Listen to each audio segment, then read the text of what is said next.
escravizam. É por isso que falar sobre perdão e salvação, para falar sobre perdão e salvação, Jesus usa a relação entre credor e seus devedores, ou seja, entre aqueles que emprestam e aqueles que tomam emprestado. Jesus fala sobre o cancelamento das dívidas como um paralelo à salvação. E ele estava certo.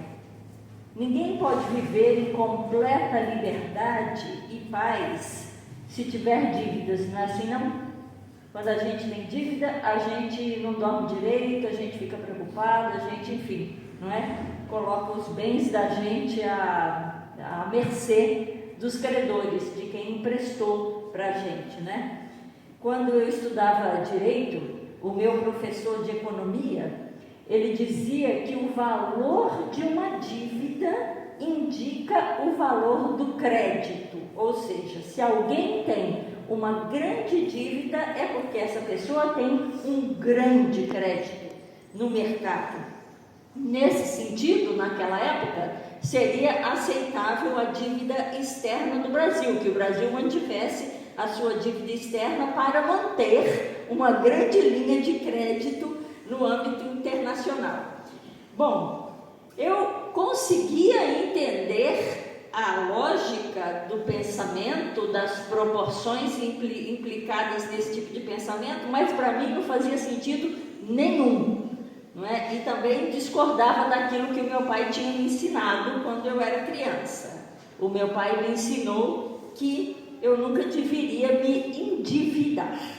E se eu precisasse fazer uma dívida, eu deveria me certificar que eu tinha os meios suficientes para pagá-la, né? Porque uma vez que a gente deve algo a alguém, os nossos bens, aquilo que a gente tem, eles não estão mais seguros. A gente perde o descanso, não é isso? Não, perde a paz, perde o sono, não consegue mais dormir direito. E até mesmo, dependendo de para quem a gente deve, a gente pode até arriscar perder a vida, não é? Bom, então, os credores não perdoam, de modo geral. E se por acaso um infortúnio, uma coisa que a gente não está prevendo, acontece com a gente, né? Um acidente qualquer acontece com a gente, e a gente não consegue de fato pagar o que a gente deve, a gente começa a pagar juros. E os juros sobre juros. E em pouco tempo a gente está trabalhando para pagar juros apenas. E não mais a dívida de fato que a gente contraiu. E isso pode não ter fim. Bom, nos tempos do Antigo Testamento, que a gente leu esse texto, né, que o Carlos leu para nós, nos tempos do Antigo Testamento, isso tinha fim de duas maneiras. Uma delas era a família entregava um filho para ser escravo, ou uma filha. Principalmente para usos sexuais, as mulheres, e os homens para serem escravos, não é? Muito bem, também tinha uma outra tradição do Antigo Testamento, que depois de 50 anos as dívidas eram perdoadas, mas até lá as famílias que se endividavam, as pessoas que se endividavam, iam viver a partir de um sistema, muitas vezes, de escravidão mesmo, né? Nos tempos atuais, o fim de uma dívida que se acumula e que a gente não consegue nunca mais pagar, pode ser a prisão, ou também existem formas modernas de escravidão, de prostituição e inclusive de morte. Né? Eu acho que quem aqui vive principalmente nos territórios mais periféricos, vamos dizer assim, sabe perfeitamente bem que uma dívida, quando, por exemplo, tem as dívidas de droga e esse tipo de coisa, os caras acabam matando as pessoas. né? Primeiro corta lá o dedo, depois pode cortar a mão e depois, né? Vai matar as pessoas. Então, a gente, de fato, esse sistema de dívidas é um sistema muito complicado que a gente deve tentar fugir. E no Brasil, aonde nós temos a taxa de juros mais alta do mundo, graças ao Banco Central, que a gente infelizmente agora não consegue controlar, porque, não é, se tornou independente no governo passado. Então a gente tem um acúmulo de dívida, não é, que é absurdo por parte de algumas pessoas, né, das pessoas que precisam, que dependem, por exemplo, do cartão de crédito e também desse negócio do, como se chama aquilo, do cheque especial, né, que são os juros mais altos que tem no planeta, inclusive. Então, de fato, a gente precisa tentar escapar desse tipo de dívida. É preciso a gente conseguir interromper, pagar e não ficar dependente do crédito, do cartão de crédito principalmente, nem do cheque especial. Bom, então, queria perguntar para vocês: vocês já deveram dinheiro? Já, né? Mas não é só dinheiro que a gente deve, tem outras dívidas que a gente faz na vida, né? Às vezes a gente deve sentimento a alguém, né? A gente se sente em dívida com alguém por causa, enfim, seja do sentimento que a outra pessoa tem por nós, ou seja, de ajudas, de benefícios, não é, que outras pessoas já fizeram na nossa vida. E assim, gente, não é só dinheiro, mas essas outras coisas também, né, acabam muitas vezes se tornando dívidas que a gente acha que é impagável, né? Só que essas dívidas impagáveis, elas esgotam a gente, elas esgotam a energia da gente, elas suprimem a nossa liberdade e meio que escravizam a vida de quem deve. Então, ao trazer a figura do credor misericordioso para declarar o perdão dos pecados à mulher prostituta, Jesus está cancelando todas as dívidas que ela possivelmente tinha, sejam elas morais, sociais ou espirituais. Ele, Jesus, com essa história que a gente leu do Evangelho, não é? Ele está libertando aquela mulher de qualquer acusação, discriminação ou atitude desrespeitosa de outros para com ela. Não é isso que ele está fazendo? Não é isso que Jesus fez lá, naquele texto? Vocês escutaram bem o texto que o Charles deu? Escutaram? Então, Jesus está perdoando a mulher e está livrando-a de qualquer condenação. Ele está declarando por meio dela que todos nós merecemos a chance de ter as nossas dívidas perdoadas para viver, para poder viver. É isso que Jesus está fazendo nesse texto. O texto que o Carlos leu para nós é um texto muito duro, do rei, não é, do filho do rei Salomão, que o substituiu, queria substituí-lo, que o substituiu, e que então foi buscar o conselho dos mais jovens e não dos mais velhos para saber o que faria com o povo. Os mais jovens foram mais duros que os mais velhos, né? E disse assim: se o seu pai, que daí foi o que ele falou para o povo, né? Se o meu pai tinha um dedinho, né? Não, o meu dedinho é mais grosso do que a cintura do meu pai. Significa o quê? Que eu vou tratar vocês com mais dureza do que o meu pai tratou, né? Esse texto lá do Antigo Testamento, ele é contrastado com o texto do Evangelho, que mostra um Jesus misericordioso, um Jesus que chega para a mulher que naquela sociedade, naquele momento, não é, era considerada grande pecadora, porque era uma prostituta, não é? E aí, e Jesus diz, as dívidas dela estão canceladas, ou seja, ela está perdoada, qualquer coisa que ela tenha feito está perdoada. Ninguém mais pode acusá-la. Então, esses dois textos que a gente leu hoje são textos que nos libertam. E nos libertam, não é só assim das coisas que a gente faz nós mesmos, né? O Carlos vai lá e, por exemplo, tem muitos carros aqui hoje, 4 que eu estou vendo só, olhando assim. Vai lá, ainda bem que eu falei Carlos, ninguém sabe qual é, né? Então, aí o Carlos vai lá e pessoalmente, sei lá, olha para uma menina bonita que está passando e tem aquele pensamento assim, né? Não sei o quê. Aí, e esquece da namorada que está em casa, ou da mulher que está em casa. Então fez uma besteira, né? Já fez um erro ali. Deus olha e vê essas coisas, claro, Deus vê isso. Mas não é só disso que nós estamos falando, nós estamos falando do jeito como as nossas sociedades funcionam. São os sistemas sociais, é o sistema econômico, não é, que acaba gerando tantas desigualdades, tantas diferenças, não é isso? Vocês acham que é correto, que é justo, que 100 e poucas pessoas ganhem durante um ano o que milhões de brasileiros ganham no ano inteiro?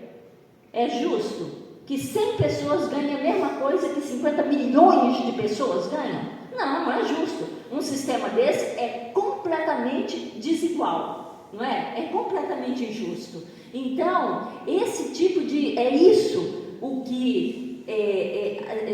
do que os textos também tratam.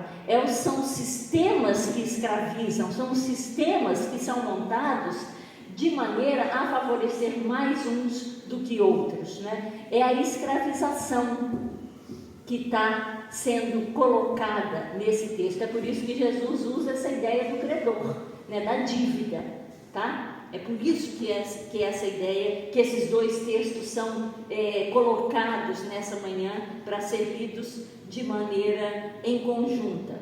E aí eu queria voltar para a história da mulher, não é? Lá do Evangelho. É importante a gente notar que os pecados da mulher não eram pecados apenas dela, não é? Todo mundo diz assim, prostituta, mulher prostituta, não sei o quê. Aí vai lá, aquele monte de homem ao redor dela, pega a pedra para apedrejar, né? E aí Jesus diz assim, quem não tem pecado que atire a primeira pedra. Por quê? Se aquela mulher tinha muitos clientes, ela tinha muitos clientes. Não é isso? O pecado era só dela? Não, senhor, não, senhora. O pecado era de todo mundo. Não é? Então, é isso. Ela era uma prostituta conhecida na cidade. Se ela era conhecida, é porque ela tinha muitos clientes. E se ela tinha dinheiro suficiente para comprar um vaso de alabastro com unguento, que era bastante caro, é porque ela tinha muitos clientes que pagavam pelos serviços, não é isso?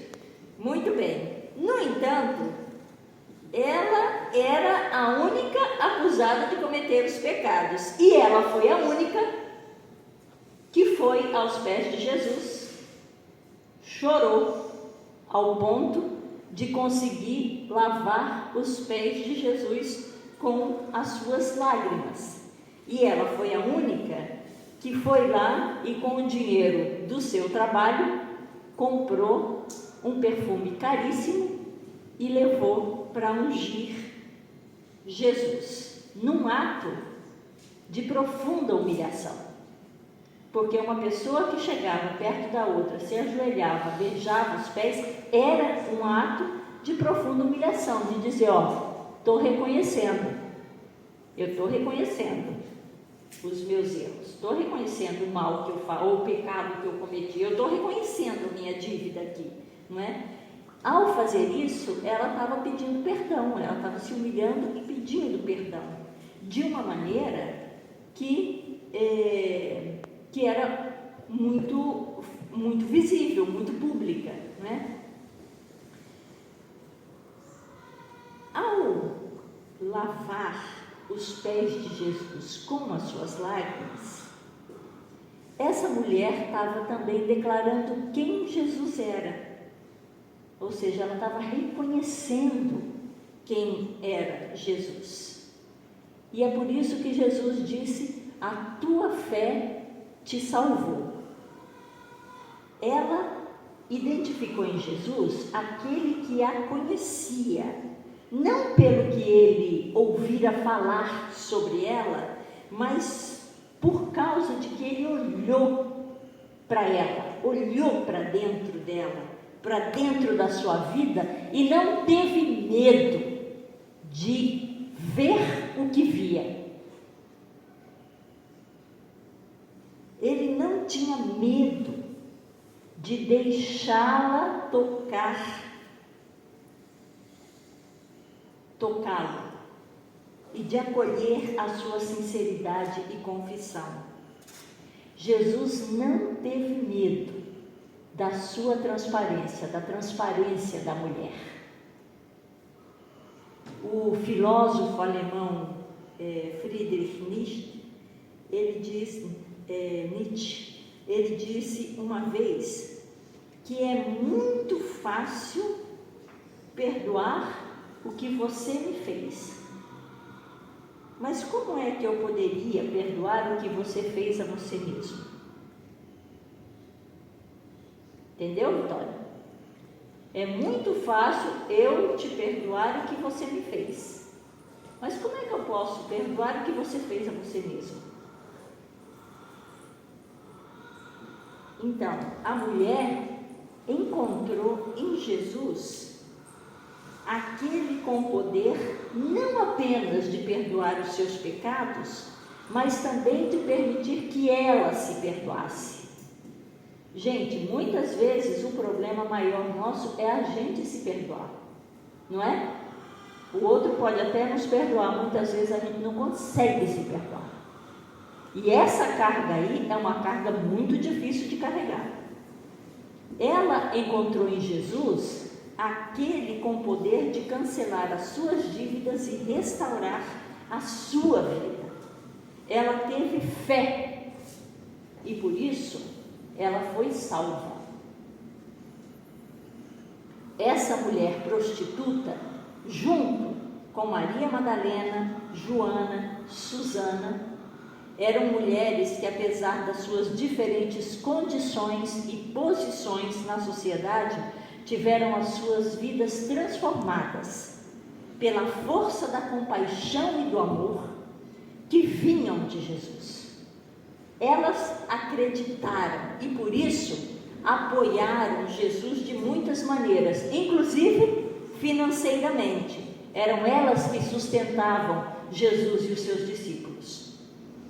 A prostituta, com o seu vaso de alabastro com unguento caro, juntamente com Maria Madalena, com Joana e com Susana, nos lembram que Deus não é um credor implacável, ou seja, não é alguém que dá para nós e que cobra de nós de maneira, não é? De maneira dura. Não é assim. Deus é alguém que espalha o aroma da salvação indistintamente para aqueles e aquelas que podem apreciá-lo. Ou seja, Deus é aquele que nos acolhe. A gente fez M, a gente reconhece, Deus nos acolhe. Emily Dickinson, que é uma poeta, ela tem um poema que diz assim: para fazer uma campina, basta um só trevo e uma abelha. Trevo, abelha e fantasia, ou apenas fantasia, faltando a abelha. E eu vou parafrasear a Emily dizendo o seguinte: para ser salvo, basta só um vaso de alabastro e fé. um vaso, fé e lágrima.